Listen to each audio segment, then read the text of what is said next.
Welcome. I'm Tracy Tarek. I'm the founder of Focus on Women as well as Poppy Creative Agency.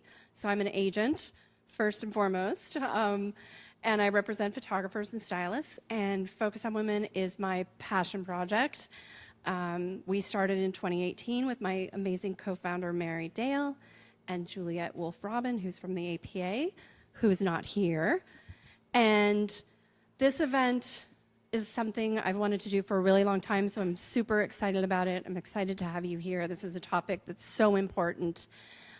We hope this to be the first of a series, and we will be following up with all of you with an email and links to everything you hear about, and we're hoping we can get all of it said that we want to say in an hour, but please bear with us because it's a lot. And we'll do a Q&A after for about 15 minutes, so hold your questions till then, but we definitely want to hear from everybody who wants to say something. The other thing I'd like to do really quick is just thank our sponsors. Thank you to the APA. Teresa is here from the APA. She's sitting back there. And she is here, and anyone here gets 20% off to become a member. Is that right? $20 off. Sorry. Gets $20 off. Oops. Juliette will be very angry with me. $20 off if you want to become a member, and they've got some great stuff coming up, so I would highly recommend it as a membership.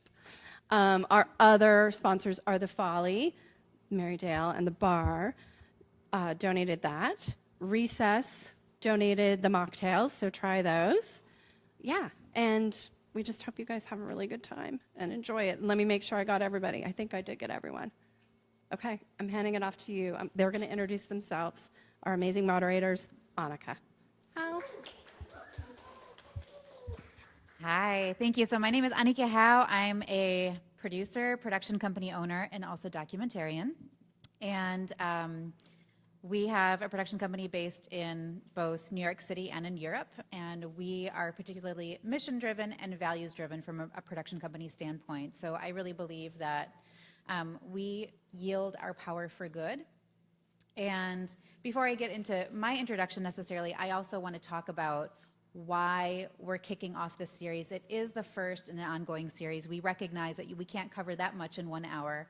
Why now? I think we all witnessed during the pandemic that there was a big surge in activism, in allyship, and then, I don't want to speak for everyone, but what I've been experiencing is a huge drop-off in those commitments not being followed through on.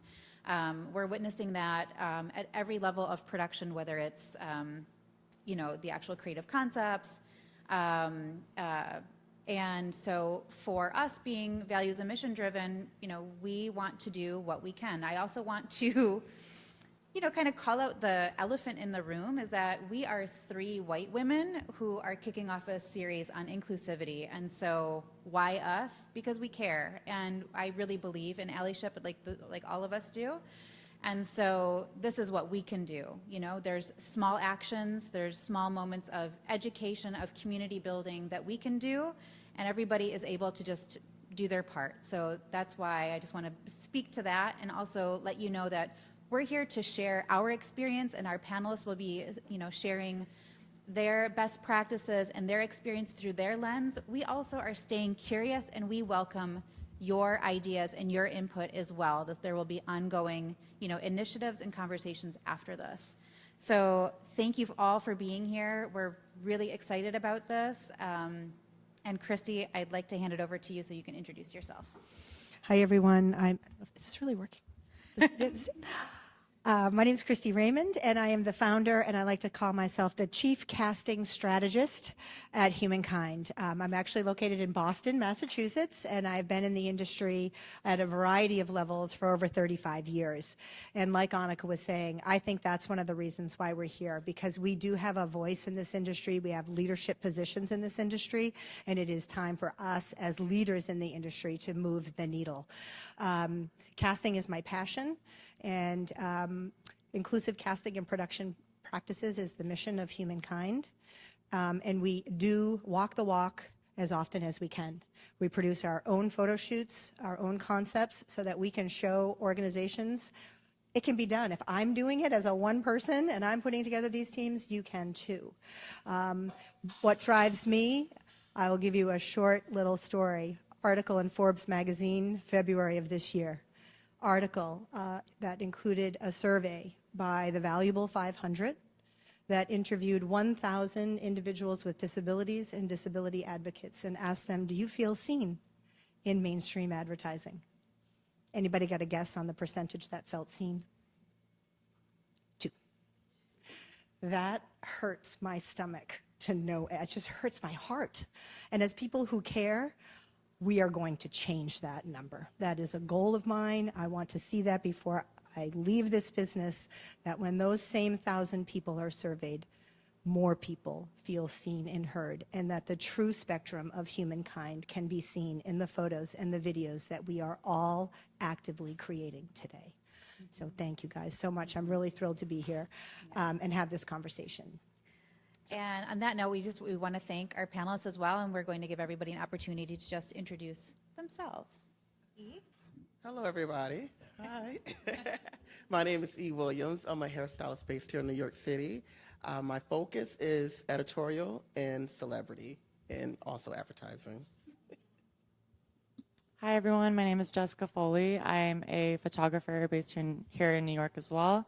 I was previously the regional director for the New York chapter of APA, which is actually how I met Annika and Tracy and Teresa and so on. For those of you who don't know, APA is the nonprofit photography association by photographers for photographers. And yeah, now I am fully freelance in photography. My focus is documentary, editorial, and lifestyle.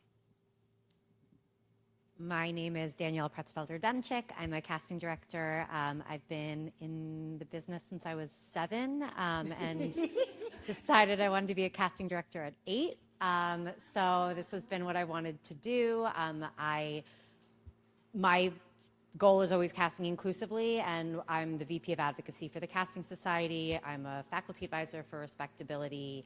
I'm also getting a master's degree in disability studies. It's really important to me to change who people see when they come in the room. So it's both, not just who we're seeing in media, so there's more than that 2%, but also that when you come in my casting room, you see someone who looks like you. So I hire mainly intersectionally marginalized communities. Disabled Latina is my associate, and it's really important to me that, when we all have this place of privilege that we're mentioning, that we use that to make sure the next generation is offered opportunities that our people peer-wise were not, which is why we see white women in casting quite often, and I know in the next 20 years or so we will have a much more diverse leadership. So yeah, it's a little bit about me.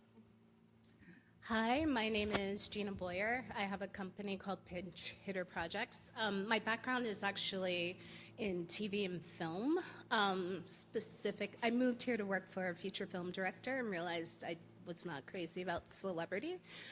So I switched to documentaries, and then I bought an apartment and I needed a way to pay for it. And so I sort of took the skills that I loved, which is research, doing deep dives, and talking to people. And so I specialize in real people casting for commercials and branded content. And I think in a way, it's as a Black child of the 80s, representation and being able to see yourself, and the way my sister and I would look for the background actor in a commercial, that we could see ourselves and learn their name and be wowed by them. So my secret agenda is always to get more Black and brown and marginalized folks on camera so that the audience can see them. And that's me. My name is Lily Cummings. I live in Berlin, but I still work in New York. I did live here for a long time, where I actually started out as a plus-size model. And it introduced me to an industry and a group of people and women who were groundbreaking, and I was very lucky to be a part of photographers who introduced this industry to those women in a new way, and I'm very proud of that. I do think that I have noticed a fluctuation in inclusivity in this industry, and it is I do not want it to ever stop being a sore spot for me, because the more tender I am, the more I think I can continue to push and to be radicalized by the lack of inclusivity. And I think because I remain a member of this group, I think that I enjoy pointing it out when it needs to be. So I do feel very strongly about my role in this industry in that way. And I also think it's a really plus size. I think it's just size inclusivity. I love what they've done for this industry because they've pushed harder than anyone else, and I stand by that. This evening, we're covering inclusivity from multiple facets. So we'll be talking about diverse casting practices, but also storytelling, like inclusive storytelling, and then we will also be talking about the production aspect, so inclusive hiring practices. And so just to let you know the multiple facets that we can cover here, we only have an hour. We can dig in. Christy, I'd love for us to kick off with like casting, and then we can, Yeah, bring it absolutely. down. So one of the things as a casting person I have found recently in trying to speak to communities that have not often been welcomed is that sometimes we seem a little smarmy, or not, we're a scam, or this isn't, this is tokenism, this is not true. So I want to just pose this to Gina and Danielle and sort of say, how do we create welcoming communities or welcoming casting notices for people that have not been welcomed in the past, and letting them know that this is real, there are real opportunities here. Okay, I will start. So, I mean, there's a few things. First of all, it's making sure that your casting notice is accessible, so that you have a low vision version of your casting notice, that you have kind of a more plain word version of your casting notice, that you have kind of a more plain words version than just what goes to an agent, because maybe that's not something that just everybody knows. Also, that you're not reaching out to these communities only for these specific roles. I mainly do TV film. I also do commercial and print, but like if I'm looking for a low vision actor, which is something that seems to be very on trend these days, for whatever reason in the last 6 months, I've seen a real uptick there. I don't reach out to low vision performing arts groups only for low vision roles. I make sure that they get all of my casting notices, because otherwise that is tokenism. That is literally the definition of what that is. I make sure that I have people on my staff that aren't disabled only when I am doing disabled roles, or that are Latina only when I'm doing those roles. Again, that would be tokenism. And also that you make those people feel like they're a part of the process, that you're bringing them in on the same day that you're seeing other actors if it's an in-person session, that you're not scheduling their shoot day for the disabled day. There's a lot of different ways that you can do that, and also asking someone what their access needs are. Asking everybody, not just somebody that you're like, you look disabled, what are your access needs? We don't know if you have a parent. I've had situations where a parent's bringing a kid and the mom broke her leg yesterday. When they came in for the audition, mom didn't need a handicap accessible space, but that wheelchair accessible space is now what that mom needs, and I need to know that, because that's going to make sure that the kid is on time on set, that they have a good day, that they're maybe not frazzled helping mom get out of the car. So just having these be your practices no matter what, not only when you put your like disabled hat on for the day for whatever you're casting. That's how you really create an inclusive space. And the way that we actually see change in this business is by casting that person of color, that disabled person, the intersectionality there, that is not for that role that is written that way. Everything in this industry is assumed as white, cisgendered, and able-bodied, but when we look around the room here even, that's not necessarily the case, and we're a pretty small fraction of the world. We're also mainly women that are here, but just kind of keep that in mind, that is an assumption, and that is not true of when we enter any space, and that should be not assumed when we're casting any role. Everything she said. But I think for me, it's because there is this sort of distrust about what you do. So one of the first things I always do is I post it on my personal Facebook page. And I think my friends and family are so conditioned at this point to know. And so I love that they want to help me. And so many times, and no one understands what my job is, but they're like, my friend Gina is a casting producer agent, and this is a real job. And also with the outreach, it's to be as transparent as possible. So my thing is I always, because a lot of what I do, I have to interview people and get them to open up and share their stories as quickly as possible. I want to be as transparent and let them know, like manage their expectations as well. So I tell them everything they need to know, and I sort of get them in on the idea that we're colluding together to get one over on the man, and I tell everyone, I was like, I want you to book this job, and this is how we're going to do it. And they're like, okay. And so yeah, I think that's it, like letting them know if there's travel involved, that it will be covered, and how much it's paying, because I will only do jobs that pay. And that they have to fill out a form where we gather their information and let them know that it's protective and secret and private and all of those things. Yeah. So we've talked about the active casting processes, and one question that I have is for the entire panel. What's the conversation when you're educating upwards, when you might receive a brief from a client, an agency, and you are aware that things could be different? Something is a little uncomfortable there. Does anybody go up for just popcorn style, how you might handle, whether there's anecdotes or conversations about the delicacies of... I'm a good person for this and a bad person because I have not always gone about it in a political way, and that has definitely caused some problems. But something I've learned from that, there's a stylist, Rachel Wang, who's like been a really amazing influence on me, and because she was like, don't burn the bridge, but just like show them what the fire looks like. And I was like, okay. And I think that has really helped me because we've all been there, and I think that I have been disappointed sometimes in the experience of being in a group of women looking around casting a diverse project, and we're all white, and they're saying things that I'm like, let's not use this language. But instead of throwing shade and being like, I'm out of here, it's like, well, actually, I'm going to go back, because they're all open to the idea. They just have so much of their own prejudices based on also maybe being in this industry for so long that they don't see themselves anymore as being prejudiced or having stereotypes in their own work.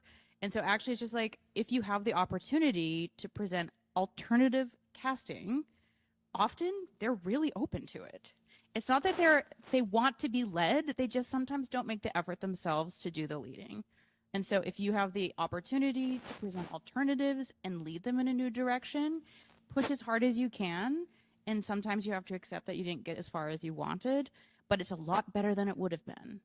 And so I think that has been a huge lesson for me, was instead of pointing things out in a very direct way, is actually just to be sneaky as hell and get as far as you can that way. And it works. It works. Yeah. Give it back into their words. I just had a recent call going through spec sheets, and the last time I worked with this client, they were very open. It was a school age, kids were being booked, and it was that type of scene. And I said, well, this would be a really great opportunity to bring in maybe some disability. Let's talk about some adaptive talent for this. And she was like, oh my gosh, that's a great idea, because that would fit, right? If you see a classroom of third graders, it's likely, because of the way the schools they're integrated, that you would see a child with Down syndrome working with other children.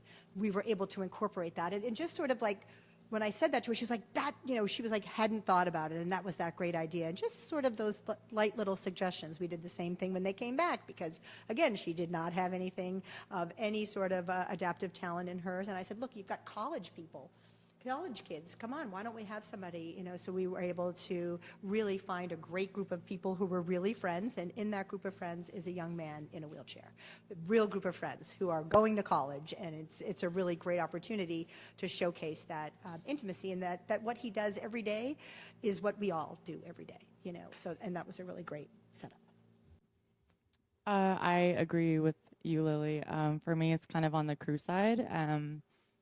More often, it's typically white male in roles like the director, city cam, AC, all those things. So I think it's just kind of suggesting like an alternative roster and it's maybe not like something that they realize is intentional. It's just this vicious cycle of like the industry is full of white male rosters. So it's just like suggesting, oh, I actually know a female digitech, or I know, whatever. So light suggestions. Speaking their language, and delivery is also very important to be able to be heard. So,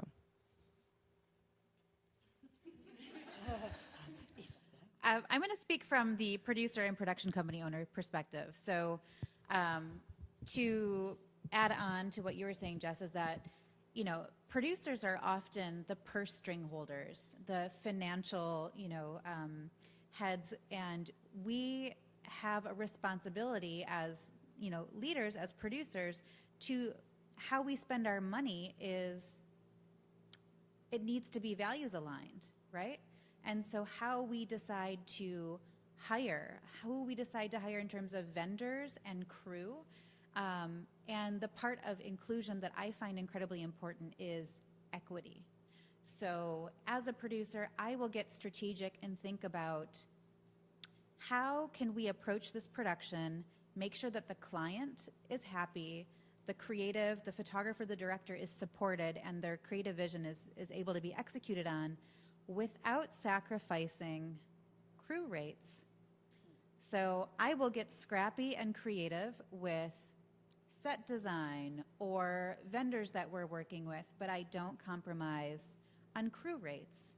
And another way that, we're talking about inclusion is a very small but very actionable thing that we do in our production company is before a shoot, when people are hired on, there is a form that's sent out where beyond your dietary restrictions, it's what do you need in order to feel safe working together?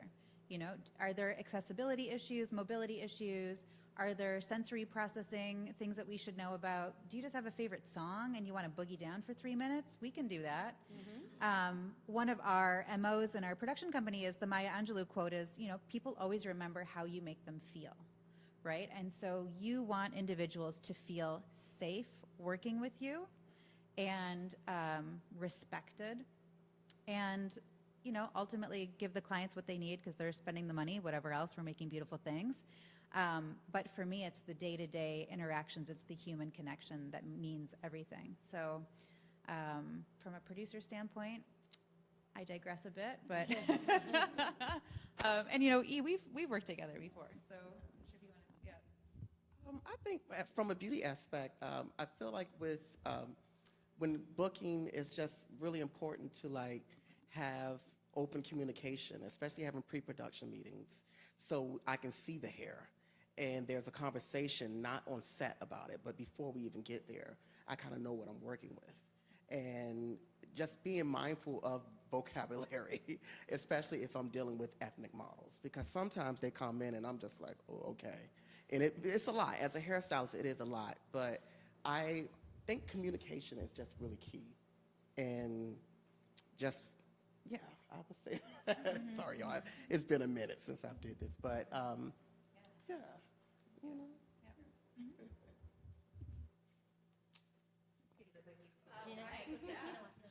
No, I mean, yeah, I just don't ask permission. I just sometimes ask what the space is.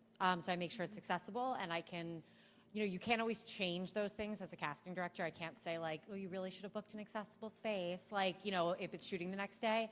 But I can, make a comment in the post-mortem or something about how we could have had a more inclusive cast if we did this, but I was able to cast an actor with a particular disability even though we had this, and I don't say well, I couldn't cast this actor, or I collude a lot of times, I would say, with somebody else. Like, I do a lot of projects that maybe I have a choreographer, so I am doing dance.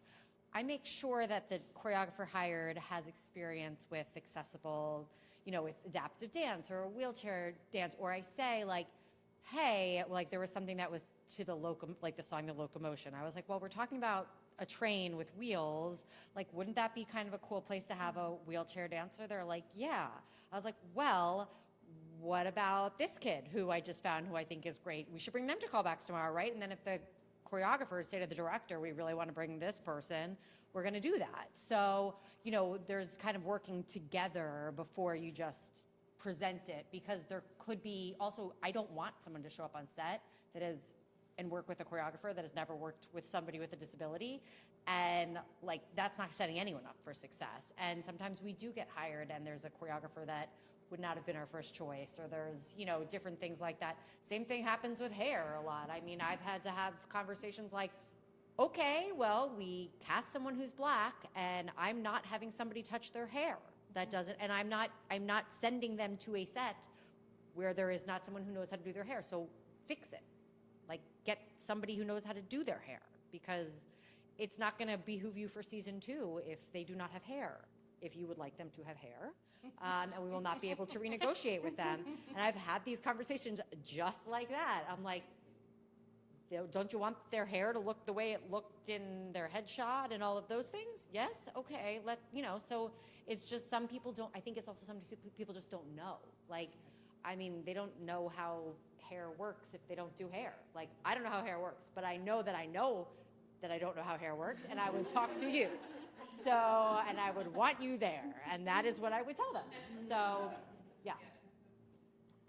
I was just going to say that sometimes I think my privilege comes from the fact that I'm black, and so when I show up on that Zoom call for the kickoff call, I get a different response because no one wants to seem like they're racist, and so I kind of bridge. And sometimes, on the flip side, sometimes I'm hired because I am a black woman, and I'm okay with that too. I like being hired, but. Sometimes when it gets tricky is when, I was telling Danielle earlier, it's like I've had experiences with international clients who are looking for, I just did this thing in the fall. It was like they wanted black and Hispanic male poets. And I hop on the Zoom call, and the producer is South African white woman living in London. The creatives are Spanish men in Europe, and the director is a Spanish man living in Mexico City. And I live in Washington Heights, and so I'm a minority in my building because I'm not Dominican, and so I had to ask those questions about what is Hispanic to you, and they said they were very open, but then I noticed in the brief the poet they found was like very white appearing, which is great. He was bilingual. No, actually in the end he wasn't bilingual, and they needed someone who spoke Spanish. And so what I do in those instances when I just get the vibe that they're not getting it, and I travel and I've had conversations about race with friends in Europe, and it's a much different thing. And so I have to just let them know, I'm going to send this out. I'm going to send you a small batch of people because I want them to see what they're going to, and sort of manage their expectations that way, because you can't broach the subject outwardly about race, because as a black woman, sometimes you get gaslit about it. And I was like, okay, well, I'll let them see, and they'll learn on their own eventually. And they did in that case. Yeah. I'm always curious about this.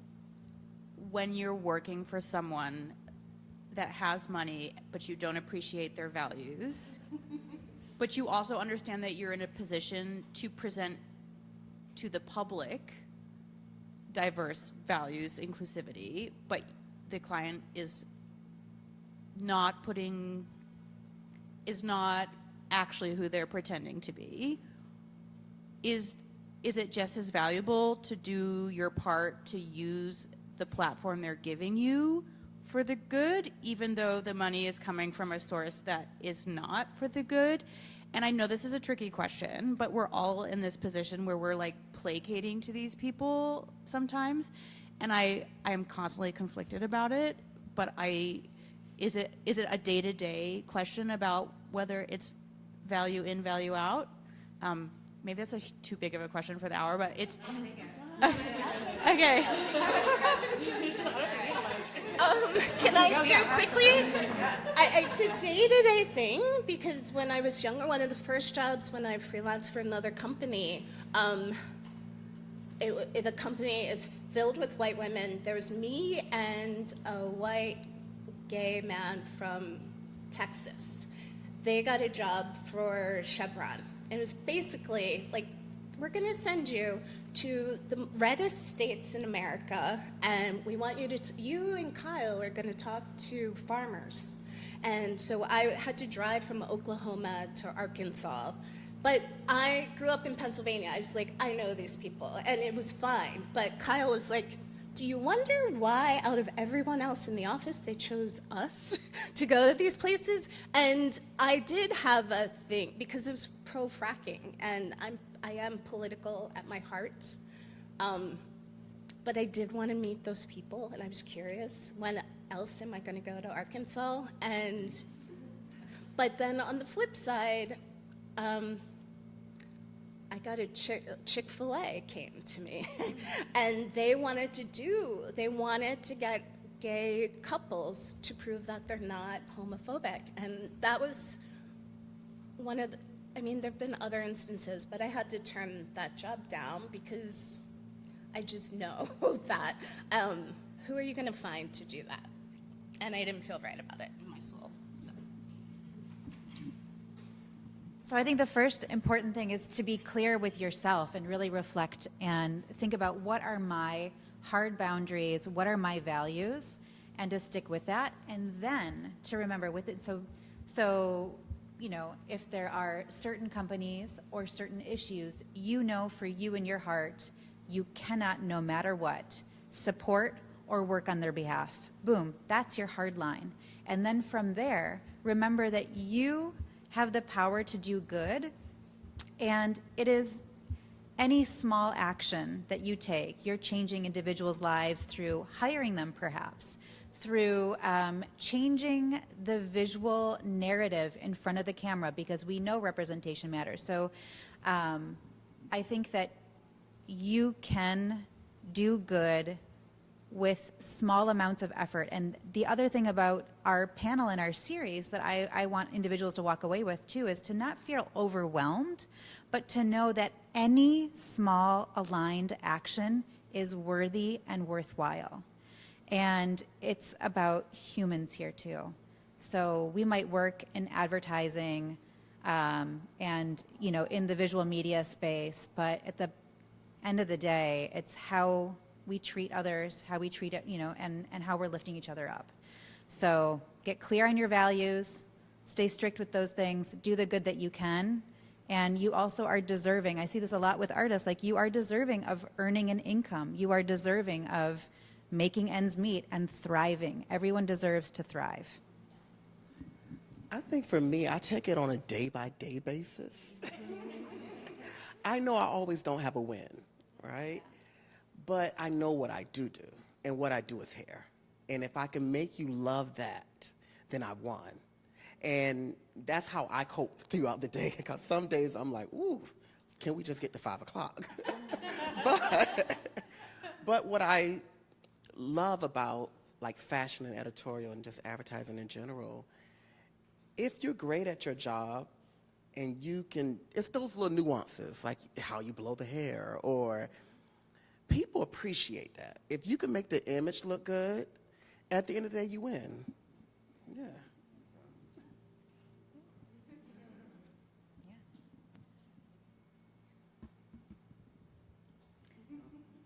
Yeah. I would love to hear, are there any particular projects or anecdotes where you really did feel values aligned? Like where you really felt like you were empowered, or you were telling an empowering story, that you had the ability to do good with the work that you're doing?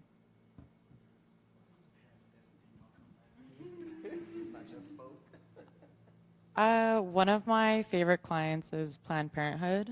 I just did a job with them this past weekend, in fact, and it is one of the few where I never have to question casting, crew, where there's always almost majority female identifying or just, again, non-white male crews as the majority.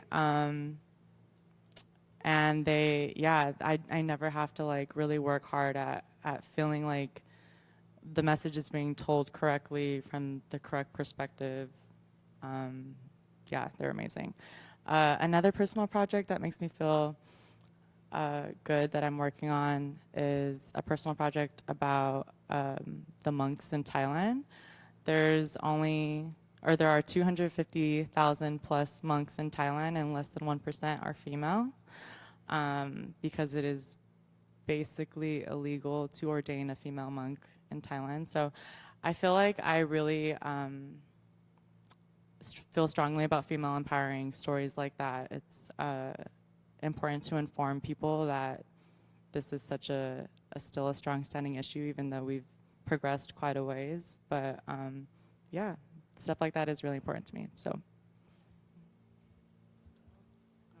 I feel like anything I do in kids and family, I mean, they're not every brand in kids and family, so I guess I should be cautious. But a lot of what I do in kids and family, I feel like to me, it's about changing perceptions from the start of when you watch media.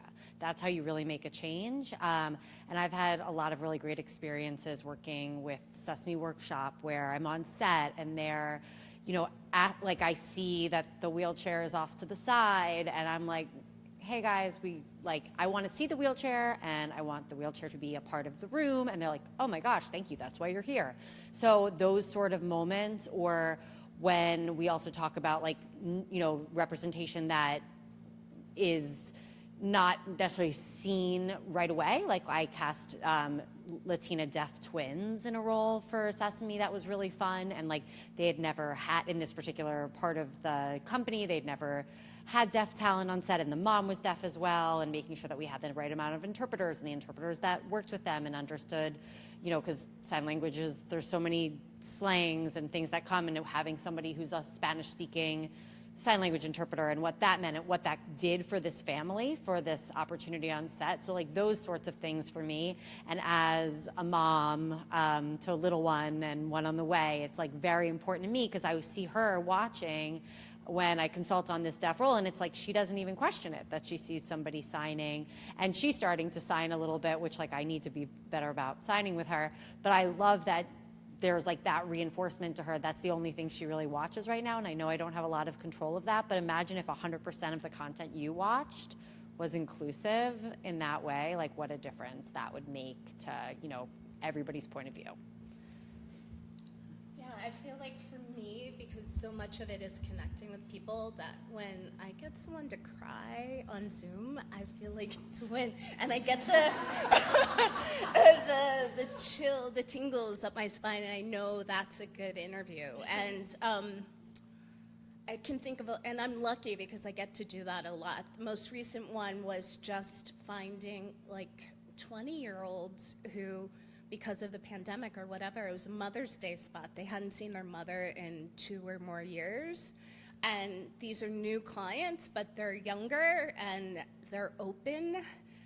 They encourage diversity. I now have to add in inclusivity, because that's been a blind spot for me. But I was able to I submitted a baby drag queen and they loved him. He booked the job, and then I got the straight married black guy to cry on camera talking about his love for his mama.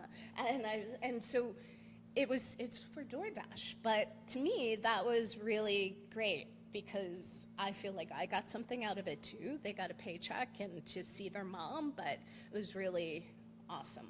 But then there have been other times where, I get thrown some real tough jobs, but one was finding a South Asian couple who had been married for so long that it was an arranged marriage, and they had to have a photo, the photo where they first saw the person they married.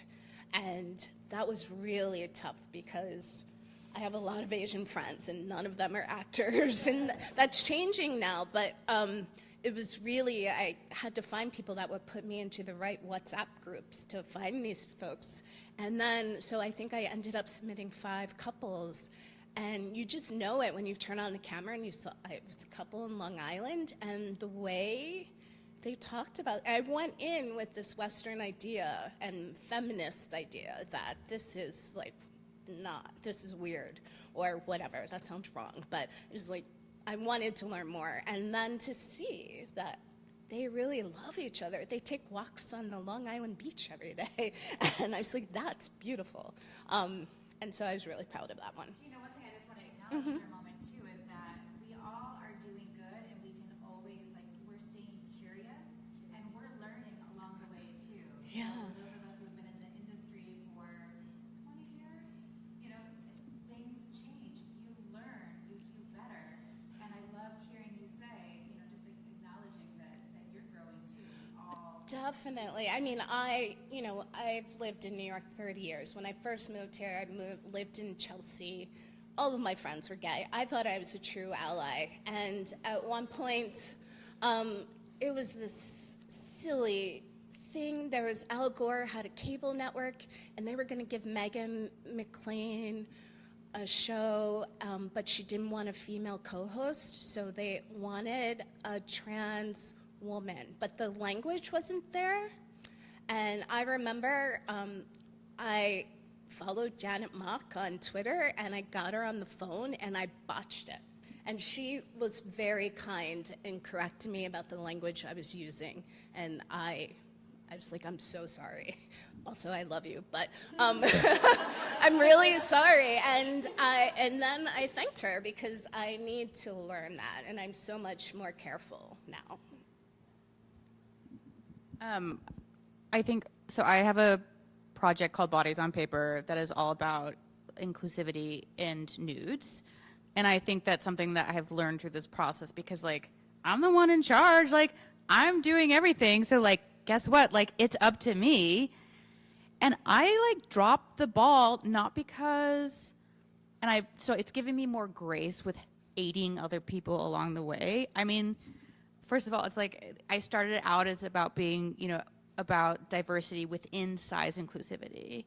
But the fact is, the last project I just did, I didn't even include anyone who was my size or larger. And I recognized that halfway through the printing, and I freaked out. I could not sleep. I was like, I left out the people that I started doing this for.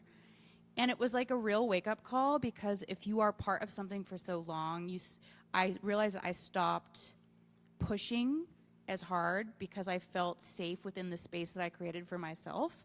But like, this publication, yes, is for me, but it's actually not for me. I didn't start out making it just for me. And I had to remember that. And I actually had to stop. We paused. I had to go reshoot because I was like, if I'm going to do this and I'm going to put my name on this, it's not for another brand. My name is on this. And it was like a moment for me to be like, I kind of forgot the original mission because I was like, everything's so pretty. And you know, what we do is very intimate, and I had achieved intimacy, but I had forgotten the main mission. And I think that was like a huge moment of like clarity that you always have to go back and check. Like, and if you can't do it, find someone who will. Like, I'm very lucky that I caught myself, but actually what would have been better is to have someone else take a look and say, actually, you missed some stuff. And I think that was another thing that, like, you actually can't make it all up to yourself. You need someone else to step in and be like, sorry, babe, like, what is this? You know, so that's a good reminder for me, too, is like, it should probably be not just one person making all the decisions. I mean, what I'm hearing here too is that, you know, a commitment to a continual path of curiosity and growth, having grace with yourself and with others, including individuals. And this also goes against the cancel culture that we've been experiencing in recent years as well. So believing that individuals, you know, have the ability to learn and grow, also having the grace with ourselves while letting ourselves be checked without self-righteousness, with curiosity. So thank you for one of my favorite words is, combo of words is creative bravery. And I think that learning and putting yourself in a space, giving yourself grace, being willing to continue to educate yourself by whatever community you're looking to learn more about, I think that it can put you in a space. I have a really great client that brings me in on a senior level with their VP of DEI because we go into the product design. So this is Shark Ninja. They make vacuums and blenders, but a lot of their cordless vacuums they claim are universal, and yet when we bring in some people with disabilities, they are finding in product development that they are not as universal as they think they are. So being able to take feedback from individuals who are using their products, bringing them those people to the meeting at their offices, paying them for their time, for this information that they are sharing with them so they can create a better product and a better design product for everyone, for a universal use. And so that's always a big shine for me there, one of my North Stars. I think that they spend a lot of time and a lot of attention, not always, we had just had, but a lot at the beginning when they are really talking on some of the product level, especially for the vacuums. That product team and the product design team is in on those meetings. They want to be in on it. They want to be at the photo shoots. They want to see how that is being done and in action, and that always makes me really proud. Educating Yeah. upwards, right? So you being included in the, not just the casting process, but you being, an advisor essentially in that role. Is really important. Yeah, being a conduit for them is, I'm really proud to do it, and being able to bring them people that can really give them voice to communities that they hadn't been quite listening to.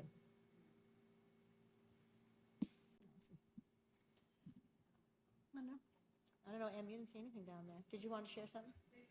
You said you could wait till the end.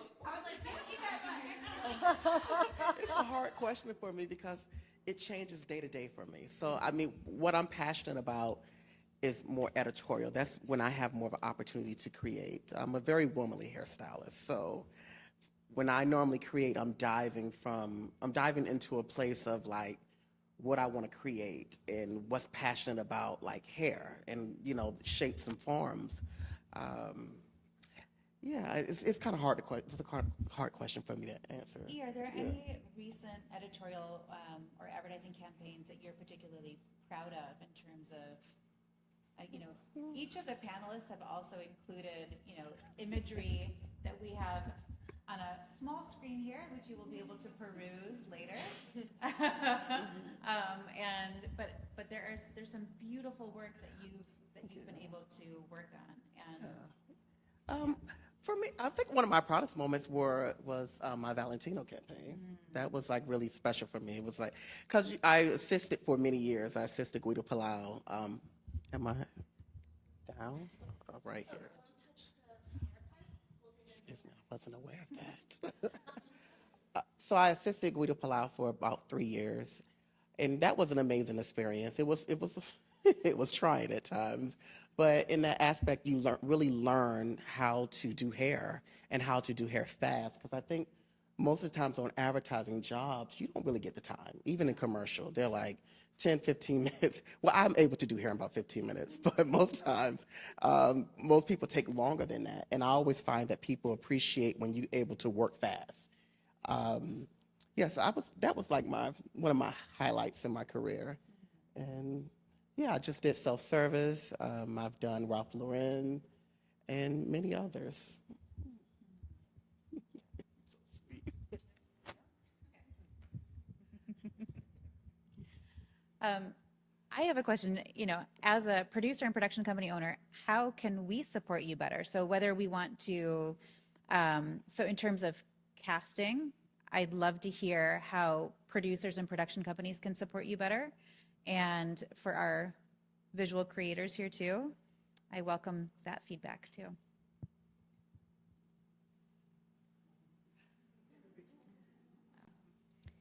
You can also email me anonymously in case that's I think it's the classic issue of like when you're being hired to do a job, I want to know that you picked me because of what I have shown and what I believe in. And even if we all know that we're compromising to get where we need to go because that's the job, it's really nice to know that on the back end that they're going to get you as far as they possibly can. And that you have the support in order to actually maybe make some tough calls, because if you can go into it together, it doesn't feel like you're fighting on your own. And I think that's the biggest point, is that, like, again, being the fire starter, I would like to know that also maybe if I don't have to be the person to voice this, because I know that the person who's doing the producing might actually know a better way to do that and will catch my eye and be like, I've got this. Because, you know, I might not do it the way that is best for the team. And to know that I have someone who's going to do it for the team is really great. To not feel so alone in that is really nice. Yeah, I think because I started in production, that was my goal. I have so much respect for the producers on my jobs because I know that they're belabored and go through a lot. I think for me, it would be more with the agency side of things. It's like, it would be great to have that initial kickoff call and see that the creatives who come up with these scenarios for real people actually reflect the real world and just aren't cishet white guys who are great. But I would love just that piece. And I don't get to go to set as much, so I can't speak from that perspective. But I try to prepare the folks that I deal with. I always have a conversation with the producer about how real people are different than actors and models. And you have to respect their time and treat them a little bit more delicately, especially because I deal with so many patients and sensitive topics. It's important. I would say similarly, even though I cast mainly actors, I do real people as well. It's not spoken about, but most people that are from underrepresented communities work multiple jobs. And to expect someone to just be on set tomorrow is not really realistic. And I mean, disability, it would be the biggest example of that. That's like the numbers are the highest in terms of the number of jobs you usually have to work, but any underrepresented community that's true of. So also having that level of respect. Similarly, I pay the people that work for me out of pocket usually. So giving any sort of rate for that, because like I said, I want to be giving that experience and propelling that so that like I was talking to Gina about a movie that I'm working on that's a deaf-led feature. It's a deaf writer-director, a deaf lead producer. There is not a deaf casting director that has the qualifications to do this movie. So it's about having somebody on my team that I'm training, but that budget that they put together for casting was not reflective of the typical budget, but I think it's important that she has that experience. So I gave her as many weeks as I could to do that. But it's like, then, you know, we need to be paying that forward. And if we're going to really change this industry, it's kind of looking at your budgets. And even if it's just supplementing my pay, so if I'm paying them 50%, could you pay them 50% so that they're making that money and can take this job? Because we can't be expecting people to work for free. And it's so important to all of us that we see that diversity, but just making sure also that you're respectful, that like with this movie, most of the actors have never been in a movie before. They're great, and you know, some of them have acting training, but they work jobs and they need to give 2 weeks notice if they're going to take off that time. So being respectful of that, because this is how somebody literally puts food on the table, and especially from getting another job when you're deaf and getting those accommodations, like it's not something that, you know, you can just walk into some place and get a job. So we have to be mindful of that there's still a very ableist society in that sense, and also just a lack of understanding of access needs. To kind of piggyback off of that, and also alluding to something you mentioned earlier, Annika, is keeping something I find really helpful is when producers are up to date on the industry standards of wages, and we're making sure that in the pre-pro and like the bidding process, even that everyone's getting paid a competitive wage regardless of their gender or race or how they identify. It's really an educational process for me as well, when I don't even realize like this other guy in this bid or whatever it is putting himself forward at a higher rate. So it's good to know what those industry standards are as they are constantly changing, since you see it the most as a producer. And also something that you mentioned earlier, E, is being kept in the communication loop and like the planning process, whether that's casting or crew. Yeah, I like to just be involved, and I think the producer should involve the people who are photographing or involved in the production. From a beauty standpoint, I would like producers and anyone to see past race, right? There are so many Black and people of color that are actually really talented that never get an opportunity. You know, everything is based off like who you know, but it's not really based on talent. Like, I wish we can kind of go back to the days where people actually did look at a book and not just see the casting, but actually the quality of the work. You know, I know for me, I've always prided myself on being well-rounded. I never just wanted to be the Black hairstylist. So it don't matter who in the room, I can do your hair and probably do a great job of it, actually. But a lot of my peers and a lot of my assistants that have assisted me don't ever get that opportunity because they're often boxed. So you're Black, you do Black hair. And it's kind of unfair, but at the same time, I feel like if we can just see past race and give everyone the opportunity. I think that's even an issue. There are several actresses in TV who are calling out the fact that when they show up on set, sometimes they have to do their own hair, or someone tries to put a wig on them, and my cousin is a wardrobe supervisor in TV and film, and she's also heavily involved in the union. And I know these things come up again and again, and I think unions especially are catching up. But I do also know that I call it the blacklash from 2020 seems to be hitting, and I actually want to pose it to the audience. Like, what do we do to prevent that from happening? Things going back the way they were. I don't know. I mean, I think we've all talked about it. It's about like, how do you, if we've gotten into a position where we can have an opinion, like I traditionally do the casting on my jobs, which I've been very lucky about, but it also, that was where being hard-headed was very useful. But I also realized that like, it's kind of also where I tapped out, right? Because it would be like, okay, I've like fought for my casting choices. Now do whatever the hell you want because I'm tired, right? But then, you know, you'd show up on a job for lingerie and all your assistants would be male. And I'd be like, ooh, this is not good for me and not good for anyone here. So I think that especially making like, even like, I probably should even have a quota for myself, right? It's like, I do now, but it takes time. But, you know, maybe as like producers, where it's like, not a quota for like, we have to have this percentage of people on set, but more of like, actually we're like creating these teams, and like, why don't we just find people who really enjoy working together, so it's very easy to pull them in, right? You know, like I definitely need to start doing more like coffee dates, meeting new people, because you get stuck with the same team, and then all of a sudden they're not free for a job, and you pick who's easiest sometimes. And then you're like, oh God, I did that. Ugh.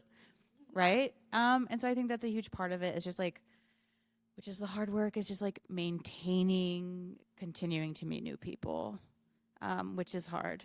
It is human to choose the comfortable route, right? So our brains are wired that way. And so it is easy to fall into these grooves. And I think all of us are, you know, either solopreneurs, freelancers, and so you do get into certain bubbles at times. And,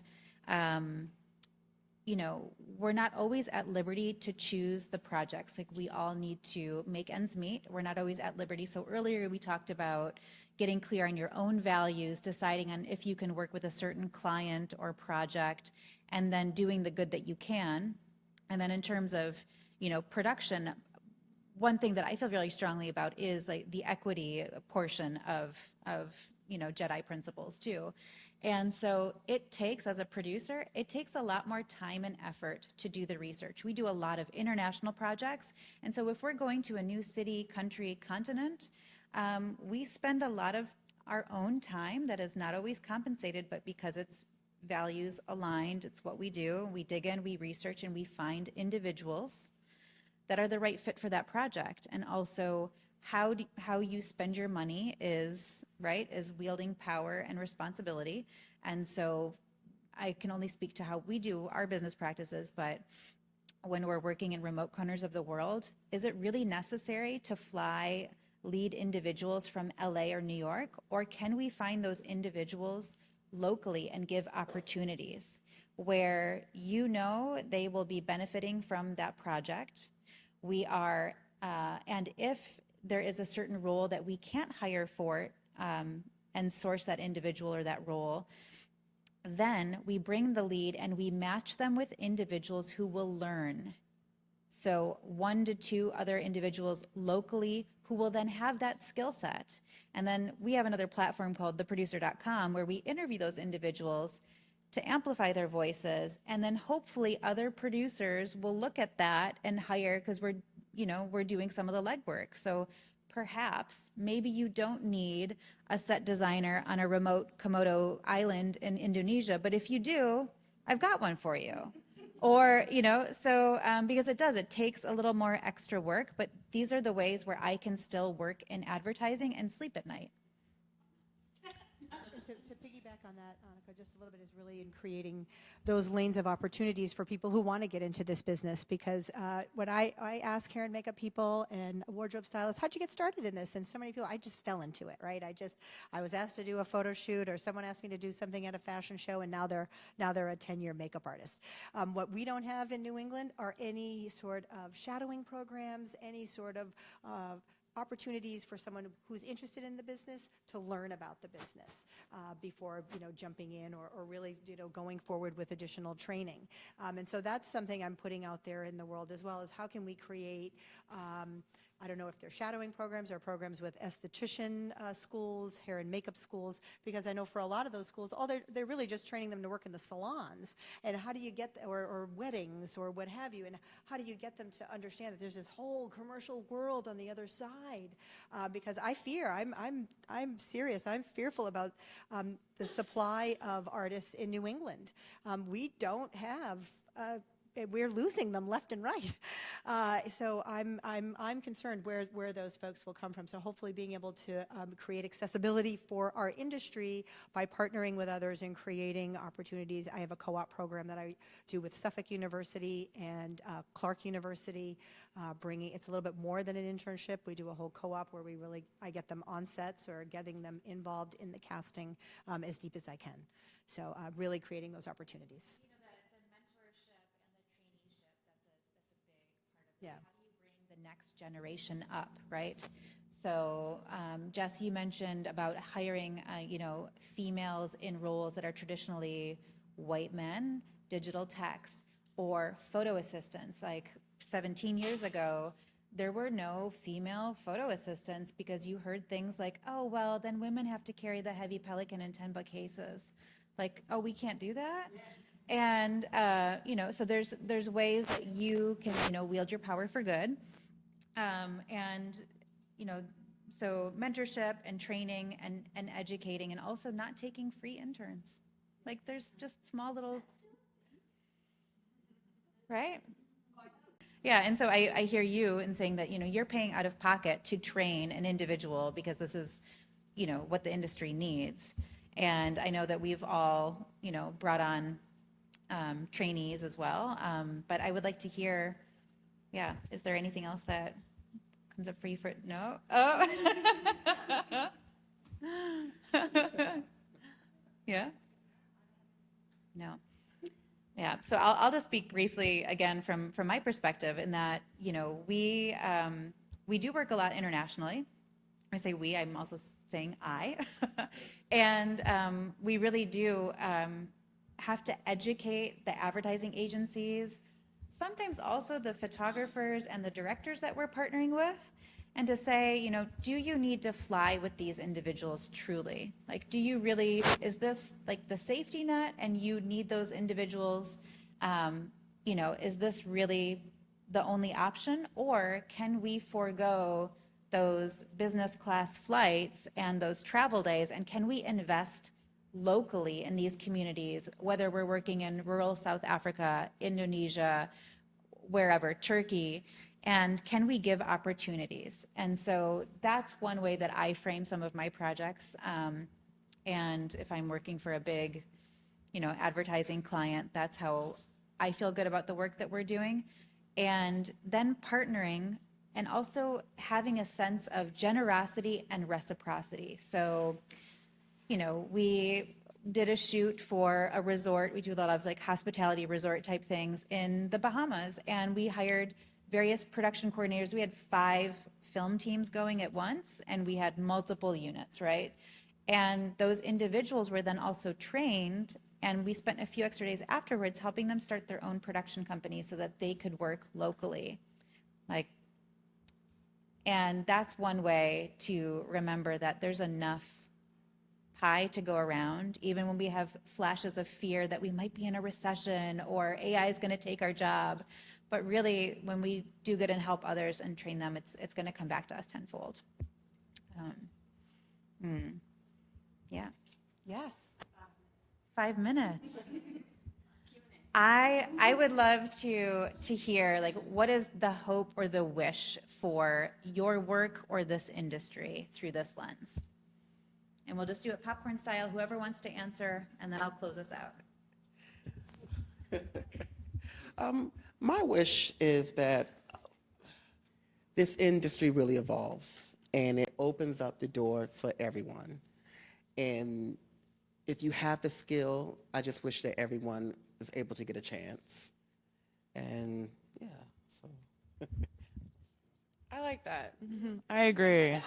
That's actually my wish as well. Yeah, I guess to not feel so surprised when I see so many women on set. It's currently like a good shock, but I'm looking forward to the day when it's not like a shocker that there is a lot of women around me or women identifying. That there's like truly inclusive content and there's no longer this like specialty casting element, and that people hire people because of their skill set and how talented they are, not because they check a box or because they hire me because they know I can find someone that'll check that box. That's really what I hope. And I hope to see that these people that I am, investing in who have the skill set, because they do, are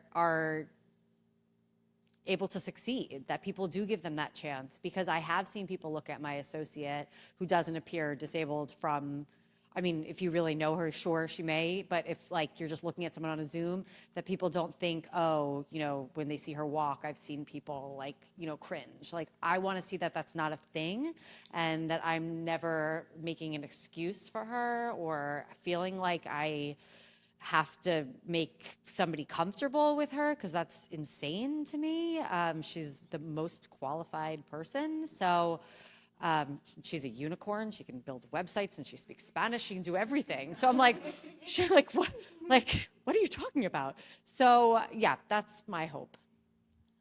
Yeah, I think my big hope is that all of it, the diversity, but I feel like equity and inclusion pieces happen without a thought. It's kind of like planning the perfect dinner party. You want people from various backgrounds. You want people that hate each other to see what's happening. Maybe not on set, but you want it, or planning a healthy meal. You want to have your proteins, veg, and carbs, because it's just better. And I think we should approach it that way. I think that I'm just looking forward to how people who make this effort to experience kinship and inclusivity, but also just like intimacy in their working environment, are actually the people who make it through this transition we're all going through within this industry.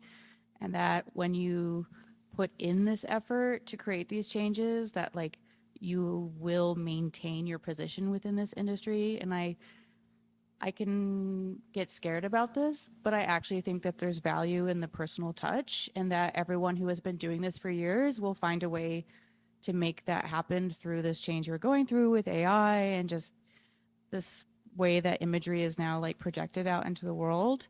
And so I guess my huge hope is that like the people who have made this like very human experience out of this industry get to stay in it and continue profiting from it, actually. Inclusion is normal and not an anomaly. And that 2% gets to 10, please. I'd go with 10. Yes, I think what we're hearing tonight is representation matters at every level and every facet, and then what the media and brands and advertisers are producing, the world sees. And so we have power and a responsibility in this to give voice, to do what we can. Once again, Maya Angelou, like we do well, and once we know more, we do better, right? And I just want to thank all of our panelists, our audience, for being here as well, and remind everyone that our panelists are all for hire.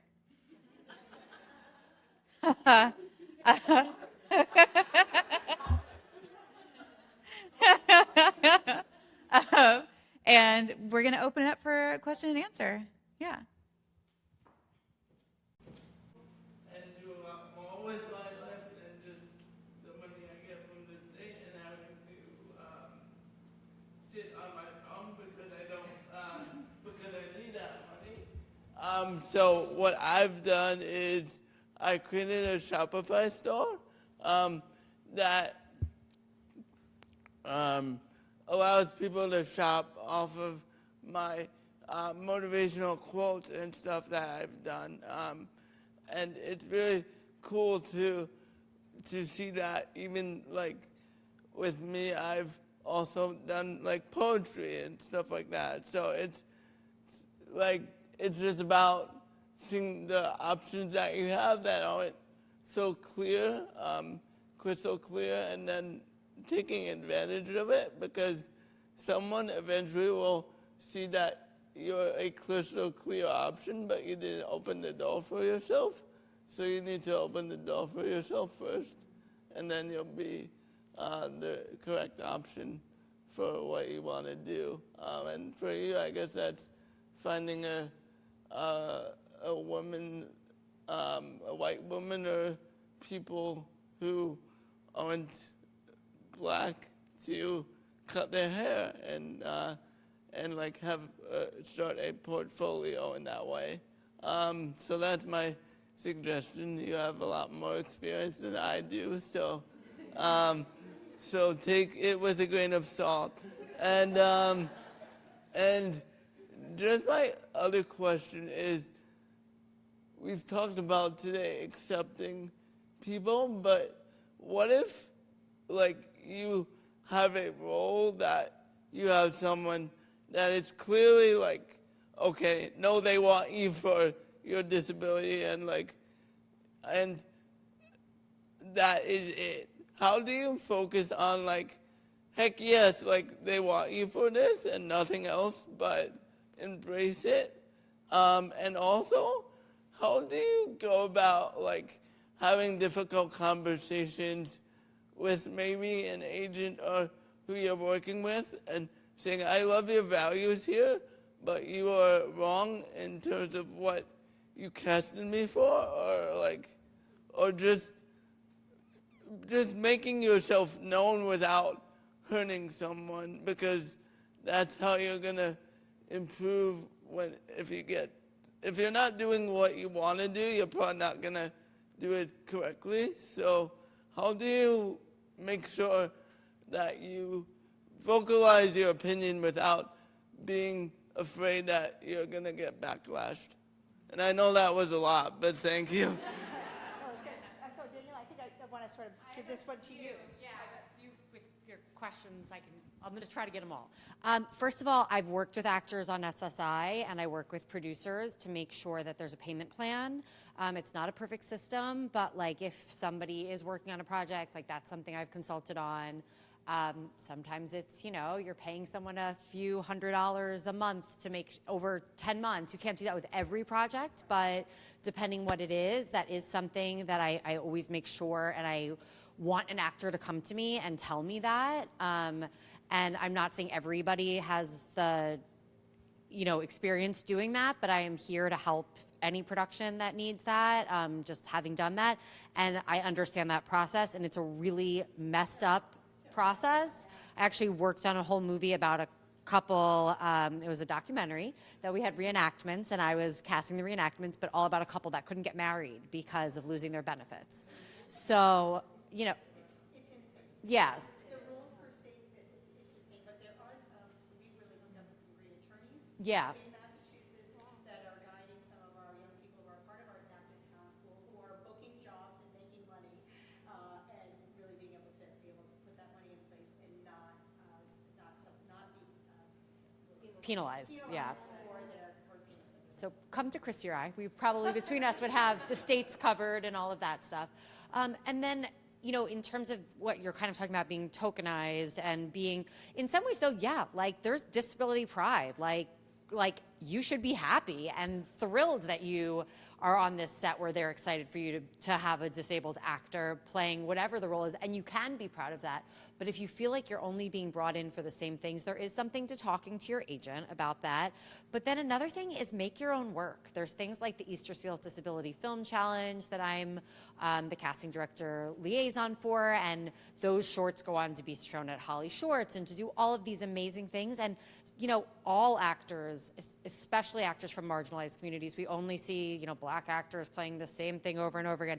I do a lot of work with people of trans experience. It's like the stupidest thing to have somebody trans playing someone trans. That's a transition. That's part of their life. That's like having someone play a high schooler for the rest of their life where they're going through puberty. There's so many things like that we see. But if you create your own work and show something, and that's how you show people you can do something else. So I think that's the best thing. Also doing consulting, consult on a script for a very little bit amount of money, or join some sort of a pool with that so that you are making a statement of this is tokenism. I know great actors for this, but they might not want to do this because you're just, playing up all of these stereotypes of the fill in the blank. So those are kind of my answers.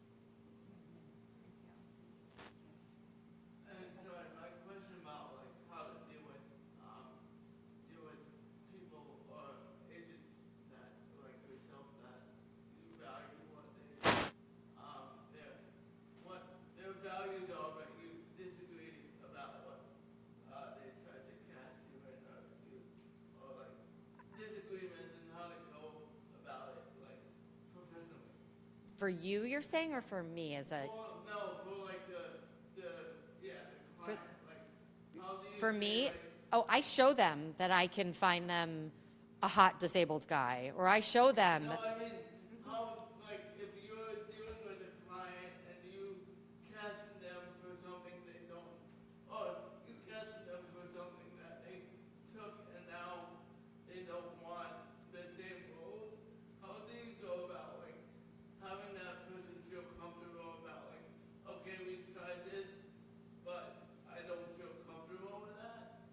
You can pass. I mean, actors pass all the time because they don't want to play something they've played before, or they don't. I mean, it could be that they don't want to play a bad guy anymore. They're always playing that. It could be anything. It's yeah. And I'm going to add one thing as well, is that we can't take away all discomfort from life. And sometimes there's real power in having an uncomfortable conversation. And it's just speaking your truth. And there's real power in that. I think you're also speaking from a model's perspective, right? Like talking to your agent about what you're getting casted for. Is that correct? So I don't have the perspective from being in a more marginalized community of performers, but I just also want you to say that it's you're not alone in being in a vulnerable position across the entire industry, even if you are a successful 25-year-old like skinny white woman who makes like millions of dollars a year. Like, the fact is that you are in an uncomfortable position with your agent where they feel like the access to the dream that you want to be a part of. And I think you have to remember that they are actually working for you. They are taking a percentage of your wages for their work, and that your opinion is always valid, even if it makes you feel uncomfortable, and that you should not feel uncomfortable saying that you are being put uncomfortable. And like, unfortunately, like, I just want you to know that like, you're not alone. It's more common that you think, and that like, if you feel the need to speak up, and it will always weigh the benefits, right? Like, because, and also remember, they're human, and like, they might respond positively, and if they don't, unfortunately, they might not be the person for you. But also remember, there are plenty of people out there, and finding that relationship is actually more valuable than sticking with one that doesn't work, right? Sorry about my long-winded question. Baby, we got there. We're there. Exactly why you're here. Yeah. Do we have any other questions before we move on to the grazing? Go ahead. Yep. One general question. Christy, the microphone. Agency situations and different corporate situations, particularly through the pandemic, where language was very malleable, and I think we got to a point, personally, for me, was like, I actually don't know how to refer to certain people, certain groups, in a way which is respectful, in a way which is the way they want to be spoken, you know, how they want to be referred to. And I got to a point like, I don't know how to refer to anyone. And I'm curious as to how producers, you know, if you're in these casting roles, how the language, how the communication, you know, how upfront and how clear you're being, because I myself would love to know, you know, how we should be doing, you know, how we should be speaking, because I think it's a very unusual time. You know, just through my perspective is doing your best and knowing that you might fumble and being human about it. But number one, asking, like, just ask, what are your pronouns? How would you like to be referred? What, and then, you know, sending out, you know, in production, like we send out a private little questionnaire that like, what should we know about working with you? And also just knowing that we're all learning here and to be human about it. So if you mess up, you learn and then you correct, but it's on you to do the work and the research. And it's not, you're not putting that work on the other individual more than, you know, like you have self-responsibility and agency and accountability. So you know, we all need to do the work ourselves rather than putting it on the marginalized communities, putting it on the other, right? So that's what I would say is have grace with yourself when you flub up, be human about it, own it, apologize, learn, iterate, move on. I would also suggest if I'm working with a patient group, whether it's if I'm working with a patient group, especially if it's cancer, Alzheimer's, vitiligo, the first thing I do, every marginalized community has a presence somewhere. And so I'll Google it and I'll read the association's language and get a sense, and then I'll maybe go to Instagram and just type in a few keywords and see what everyday people or influencers, how they talk about it. And that's always a good way to start, especially if, like, I don't like calling people on the phone or asking questions, but if you are, like, cautious, that's a good way just to get a sense of how things are phrased and termed. But you're still gonna stumble, and so that's the thing. And so you have to ask people to have grace with you. And I always come at a perspective, I play dumb, and I'm like, I'm sorry, I might get this wrong, and usually people respond.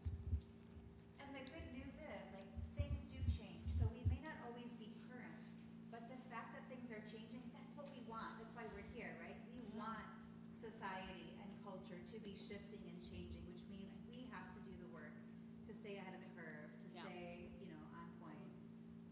And that That was kind of what I was going to say. You know, language is always evolving, and I am never offended if somebody uses the wrong term. And part of it is coming to casting. Like, we are the experts. We are the people that are at the forefront. I'm never, like, I would much rather you ask or say, like, there used to be, like, there was a term that, you know, I've used before, maybe we don't use it anymore, can you tell me? Or what's the difference between big D, little d, deaf? Like, those are all questions, like, come to us and ask. Same with, like, I use person of trans experience because my mentor in this space, that's what they used. And I've done a lot of searches for people that are trans, and I've done a lot of work with GLAAD directly, and we've talked about people transitioning. And again, GLAAD is a great resource to go to. Respectability is a great resource if you're doing disability work, or you can just Google, like you said, whatever it is. But also, everybody's different. There's disability first language, there's person first language, there's disabled people that do not like the term disabled, and I've gotten that, and my assistants, or my associate or assistant, either one will be like, okay, I'm sorry that I offended you. This is the community I'm a part of, and I identify as disabled. So just like if you say black, there are people that are going to tell you a different term too, or Hispanic versus yes, Latinx or Latina. yeah. Someone I work with says that she's very deeply melanated. We were talking about this, yeah, and like. Some people have been in a room and they're like, I don't want to use that term, and she's like, well, that's what I say about myself, and it's like, okay. Like, that's true. That's you. So I don't think you can ever be perfect, but I think by being open and listening and asking for somebody, just like you asked for their pronouns, that's actually perfect. Yeah, perfection is paralyzing. We're not aiming for perfection. We're just here to be human and support one another. So I want to thank everyone here, our panelists, our sponsors, our audience for being here. Focus on Women. We can hardly do this topic justice in, 1 hour, 90 minutes, one evening. So friendly reminder that we are going to be continuing this series. We look forward to feedback. We look forward to building this community together and continuing the conversations. And continuing that conversation now over a glass of wine or the grazing table over there. So thank you all, and let's mingle. Thank you.